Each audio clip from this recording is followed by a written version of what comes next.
docentes, los profesores de matemáticas y nuestros colegas de las diferentes sedes. Y voy a comenzar con una que nos hace Mario Armando Giordano Moreno. Él es un profesor de un bachillerato aquí en el Instituto Politécnico Nacional. En realidad es un comentario, lo voy a leer. Dice, me parece que esta, en tu sesión, es una oportunidad importante para hacer una reflexión sobre la necesidad de contar con espacios en los que los estudiantes tengan oportunidad de establecer conexiones entre lo que ellos perciben sensorialmente al actuar o al interactuar con sus diversas herramientas y las nociones matemáticas vinculadas a sus acciones. Por ejemplo, está la manipulación de eslabonamientos mecánicos para generar transformaciones geométricas, o también está el caso de la geometría dinámica para integrar representaciones o descubrir invariantes. ¿Podrías abordar alrededor del comentario del profesor?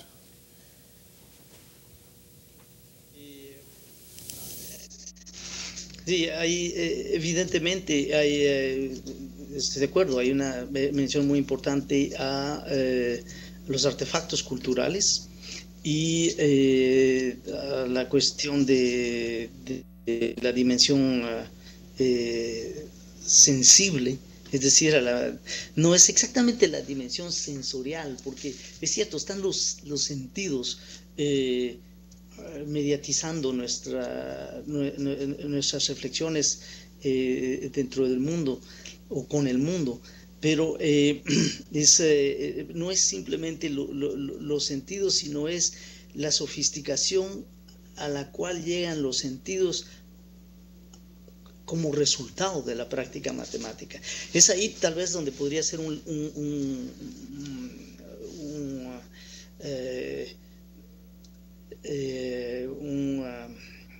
lazo con la primera pregunta que hemos discutido hoy. Y cuando hablábamos de Piaget y la cuestión sensoromotriz, es muy interesante ver que Piaget, experiencias, utiliza artefactos. Sin embargo, el artefacto para él no es parte de lo que la epistemología debe estudiar.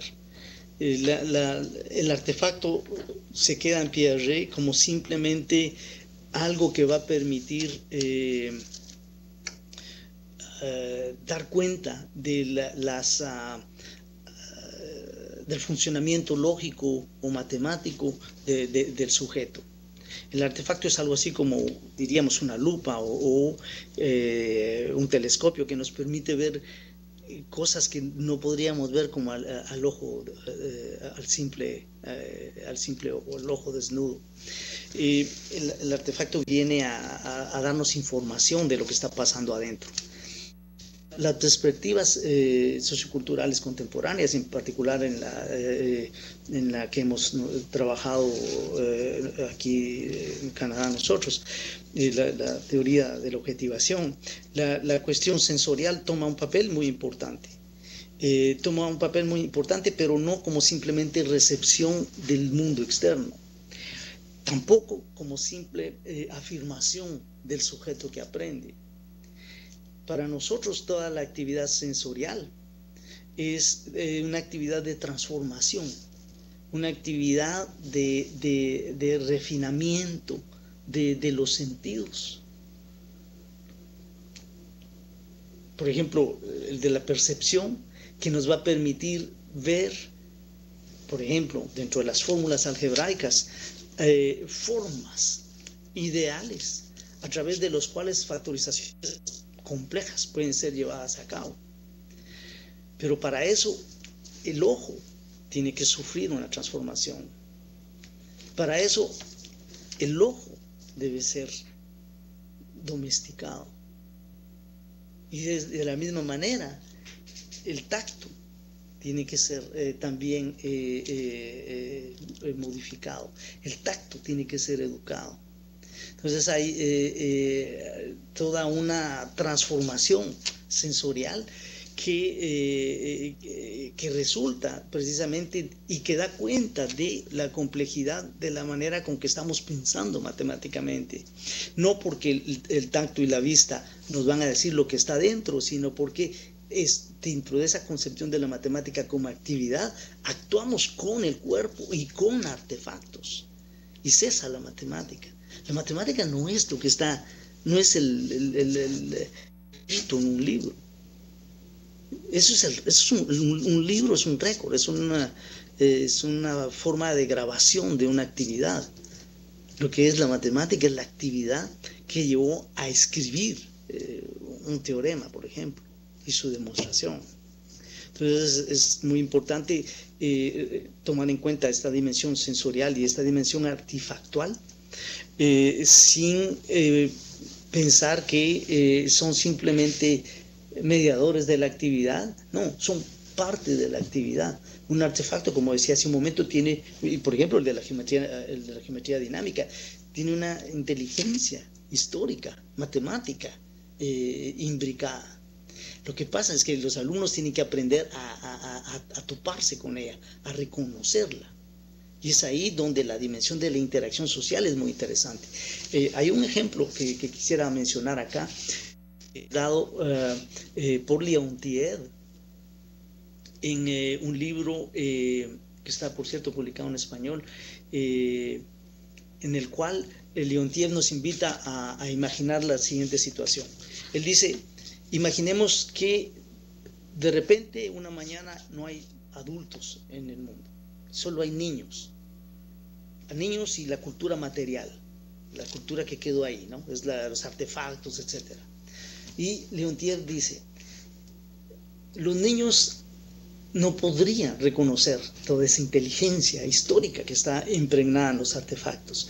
Para ello se requiere la ayuda y la participación de alguien que esté ya familiarizado con esa inteligencia. De manera que lo que quiero decir con este ejemplo de Leontief es que la dimensión sensorial, la dimensión artefactual son muy importantes, pero solo ellas no son suficientes para dar cuenta de las formas en que los niños llegan a aprender. Es por eso que el papel del maestro es muy importante. Y aprovecho aquí para regresar a la idea de la zona de desarrollo próximo. Porque otro elemento que es completamente falso en muchas interpretaciones de la zona de desarrollo próximo es que se ve como que es el maestro el que sabe y el niño el que no sabe. Entonces el maestro es puesto arriba y el alumno es puesto abajo, y volvemos a la idea de transmisión del saber. El otro le está lanzando las gotas de saber al alumno. No, no es eso.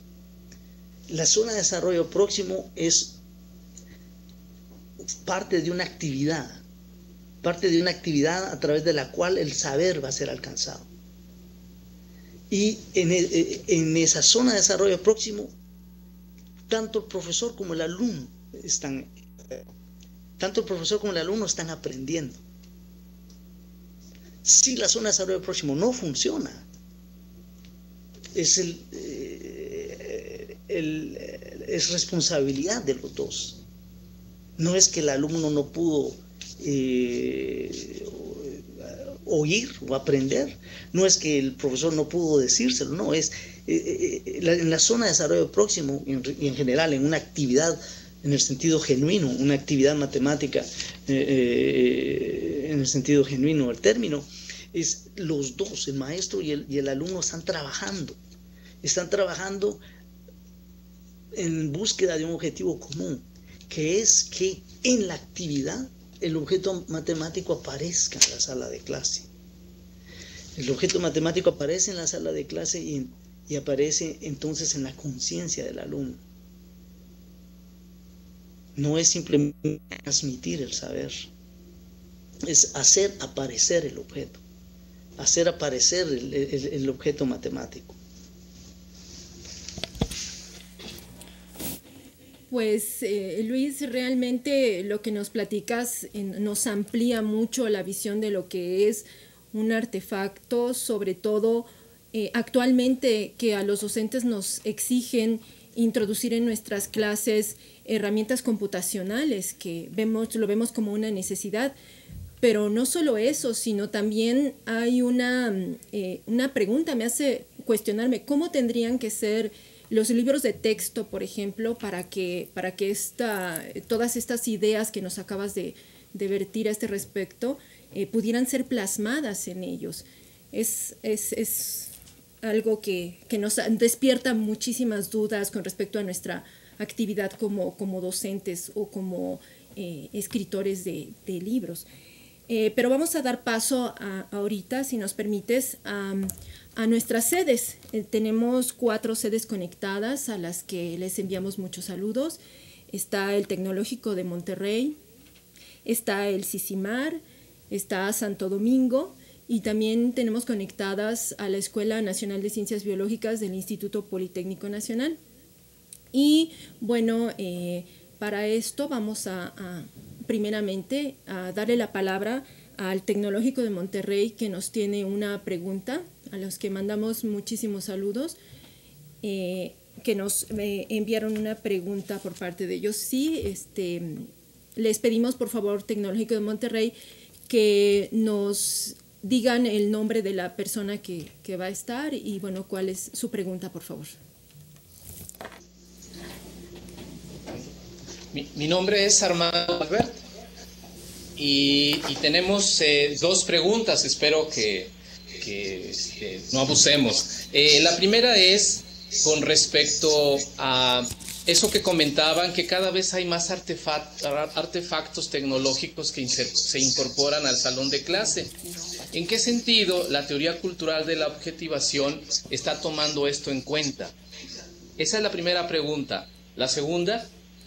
La segunda es en la parte donde acaba de decir que aparece el objeto matemático, que si podría, profundizar un poquito más en de aparece, o sea, que tiene que aparecer el objeto matemático. Ahorita cuando hablaba de la teoría de Vygotsky y eso. Ya, voy a empezar por la segunda pregunta, que está relacionada con la primera, de hecho. La idea viene del concepto de la relación entre lo ideal o conceptual y lo material. Y es una idea que hemos estado explorando recientemente y que históricamente fue formulada dentro de la filosofía de Hegel. Y dentro de esta concepción, dentro de esta relación de lo ideal y lo material, que por cierto fue muy estudiada también por un gran filósofo ruso que fue mencionado en la parte de la semblanza, Val Ilienkov, hay el ideal, la forma de existencia de lo ideal es la dimensión material. Lo ideal, los conceptos matemáticos u otros, tienen como destino aparecer en el mundo fenomenal. No pueden vivir aislados. Ese punto filosófico es completamente diferente, por ejemplo, al de el realismo o el platonismo, en el cual los objetos ideales preexisten a la actividad humana y son accesibles únicamente a través de las representaciones que hacemos de ella. Para la perspectiva que nosotros estamos desarrollando inspirados de la filosofía de Hegel, no hay esa dicotomía entre lo ideal y lo conceptual. El ideal, la forma de existencia del ideal es la actividad humana, y esa actividad humana es simplemente material, porque ocurre en cierto espacio y cierto tiempo. Es por eso que para nosotros una lección de matemáticas es ese espacio, es una actividad, es un espacio de acciones conjuntas, sincronizadas, a través de las cuales, por ejemplo, la idea de una idea de fórmula algebraica, va a aparecer. Y es en la aparición del objeto a través de la materialidad de la actividad que el alumno puede tomar conciencia de eso, de ese objeto. ¿Ya? Entonces hay de entrada pues una cuestión que es bien importante, que es esa no separación entre lo ideal y lo material. Y eso me lleva a la primera pregunta. Es la teoría de la objetividad es una teoría de inspiración materialista, que atiende a la dimensión de los artefactos, porque por las razones que acabo de dar, porque es a través de la actividad material que el ideal puede aparecer, y solamente. Si no, el ideal se queda ideal. Es por esa aparición constante y siempre contingente, siempre diferente de una lección a la otra, que la aparición del objeto como evento, la aparición del objeto puede ser objeto de conciencia. Si no, nunca podría llegar a ser objeto de conciencia. Entonces, se dan cuenta que aquí estamos hablando de una semiótica que es completamente diferente a la semiótica representacional. Para Piaget, por ejemplo, Piaget tiene una concepción del lenguaje que es representacional, que va a funcionar, como yo lo dije al principio en la respuesta a la primera pregunta, el lenguaje va a funcionar como un instrumento que viene no a dar nacimiento a la inteligencia, sino que viene a darle un poder para que esta inteligencia pueda ir más lejos. Y lo que está haciendo esta inteligencia es hacer, a través del lenguaje y otras formas de función semiótica, es precisamente representar los objetos del saber. Dentro de la teoría de la objetivación, lo que nosotros hacemos es aparecer el objeto a través de la materialidad de la actividad. No se trata de representar los objetos matemáticos, ¿no? De manera que, ¿cómo van a aparecer entonces los objetos matemáticos? En la actividad. Porque el objeto matemático es un objeto de actividad. Actividad quiere decir acción conjunta. Gracias, Luis, por tu respuesta. Es interesante ver cómo algo que propongamos en el salón de clase tiene implicaciones que van más allá de lo práctico y que tienen que ver con pensadores en otros tiempos y en otros lugares, como todo lo que nos has platicado de Piaget y de Vygotsky. Quiero regresar a las preguntas de los docentes. Aparte de las sedes por videoconferencia, tenemos 4 sedes importantes en un estado al noreste del país, en San Luis Potosí, y ellos te hacen una pregunta. Ellos son profesores de bachillerato y dicen, y esto lo voy a ligar con otras preguntas que han surgido en el foro también de profesores de bachillerato del Politécnico, como el de la maestra Virginia de Boca 12, que nos dice que cómo se pueden aplicar estas ideas de las semióticas en bachillerato, cuando en bachillerato tiene su problemática propia como sistema educativo que está después de la educación básica, pero antes de los estudios universitarios, y sobre todo en un país como México que tiene muchas deficiencias en este sistema educativo.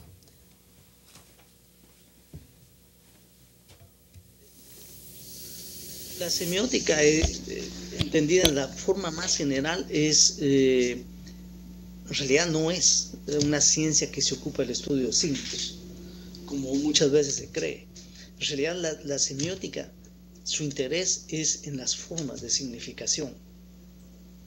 Claro, las formas de significación pasan a través de signos, pero no son los signos los que son el foco de atención de la semiótica. Y eso lo dice muy bien, por ejemplo, Umberto Eco. La semiótica se interesa en las formas de comunicación y de significación entre individuos. Y nosotros estamos todo el tiempo significando, todo el tiempo comunicando. No podría haber educación si no hubiese comunicación. Entonces, es por eso que la semiótica puede ser útil no solo en primaria, no solamente en secundaria, no solamente en universidad, sino en todo espacio donde hay una educación. donde hay una comunicación entre sujetos. De manera pues que no hay razón de pensar que a cierto nivel de escolaridad la semiótica tiene menos que decir. No, siempre estamos en el dominio de la significación, siempre.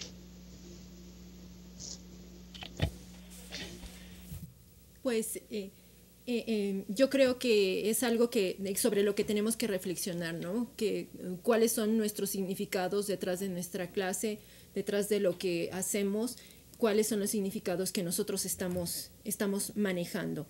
Vamos a dar paso a otra sede, la sede de Ciencias Biológicas, que ya también nos tiene una pregunta. Por favor, Ciencias Biológicas, ¿podrían esbozar su pregunta para el doctor Luis Radford? Sí, buenas tardes a todos. Primeramente quiero agradecer a Luis Radford tu disposición para compartir con nosotros los resultados de tus investigaciones. La semiótica es sin duda algo sobre lo que los profesores tenemos mucho que aprender para transformar con un sentido de mejora nuestra práctica docente. Y mi pregunta es la siguiente: ¿conoces los resultados de la aplicación de las tradiciones semióticas en temas específicos de matemáticas con álgebra?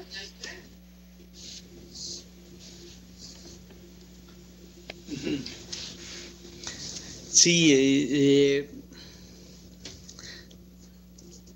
de hecho,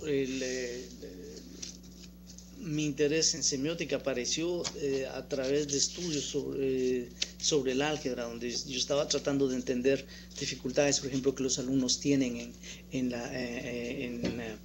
llegar a entender problemas como, por ejemplo, la constitución de una fórmula algebraica.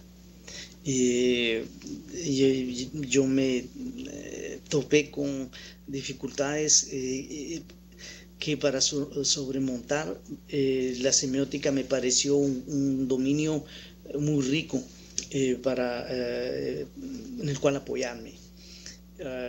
Como mencioné anteriormente, hay varias semióticas. Está la semiótica piagetiana, está la semiótica bayesiana, está la semiótica vygotsiana, en fin, hay otras que vienen más de las corrientes lingüísticas, y todas ellas tienen énfasis y conceptos diferentes. Entonces, yo he encontrado que en mi caso la semiótica vygotsiana ofrece un arsenal de conceptos muy interesantes para entender las cosas del álgebra. Hay prácticamente todos los ejemplos que he publicado, no todos, pero casi todos vienen del álgebra.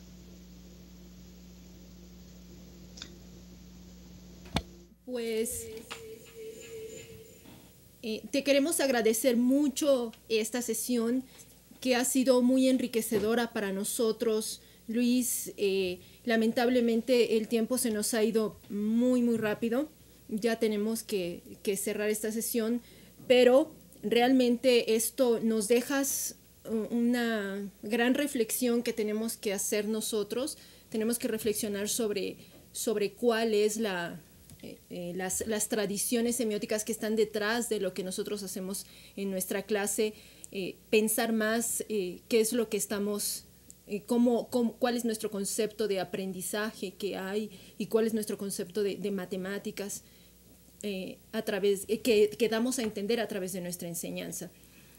Para concluir esta sesión, por favor, Luis, ¿nos podrías decir unas últimas palabras para redondear las ideas que se han expuesto en este diálogo, o bien aquellas que no se han expuesto y que tú consideres importantes?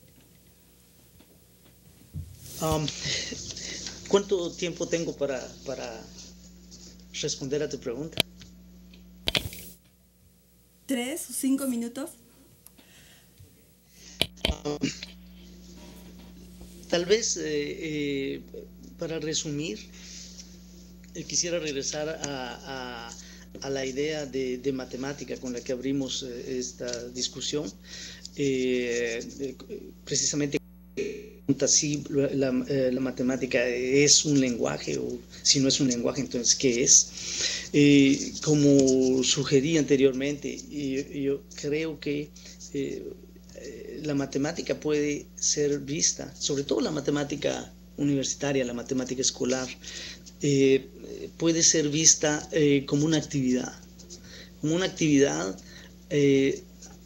a través de la cual lo que intentamos es llevar a los alumnos a alcanzar formas de razonamiento y de reflexión matemática, formas de reflexión histórico y culturalmente constituidas, y que para lograr eso, para lograr que haya aprendizaje, una forma que yo he encontrado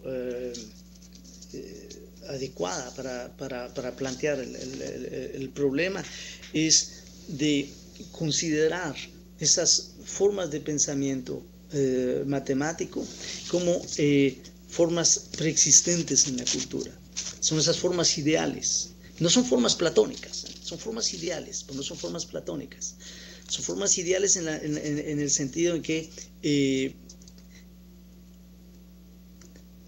no coinciden con la materialidad de las cosas y sin embargo no pueden existir sin la materialidad de las cosas. Son formas de reflexión que han sido generadas en el curso de la actividad humana, desde primeras civilizaciones hasta ahora. El concepto número, cómo ha venido evolucionando, cómo ha venido cambiando. Entonces, detrás de esos conceptos lo que hay son actividades humanas. Y las formas de razonamiento son, en el fondo, patrones fijos de actividad que han evolucionado y que siguen evolucionando. La única manera de hacerlos aparecer, la única manera de tomar conciencia, sobre todo para un alumno, por ejemplo, de tomar conciencia de lo que es razonar algebraicamente, de lo que es razonar geométricamente, es embarcarse en actividades que precisamente tienen como fin hacer emerger o hacer aparecer ese objeto. La aparición del objeto va a requerir de toda una actividad material y sensorial, a través de la cual no solamente el objeto es visto, percibido o transformado en objeto de conciencia, sino al mismo tiempo es un proceso a través del cual el sujeto mismo, el sujeto que aprende, se transforma.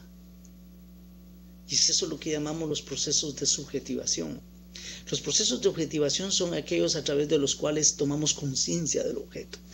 Pero como nosotros no somos recipientes vacíos dentro de los cuales se vierten los objetos matemáticos, puesto que nosotros no somos esos recipientes, sino que al contrario nos encontramos moldeados y hechos en el curso de esas actividades, todo proceso de objetivación lleva consigo un proceso de subjetivación, que es un de transformación del ser, un proceso de transformación continua del ser. Lo que esto quiere decir es que la educación en general, y la educación matemática en particular, no puede más ser considerada simplemente una difusión del saber.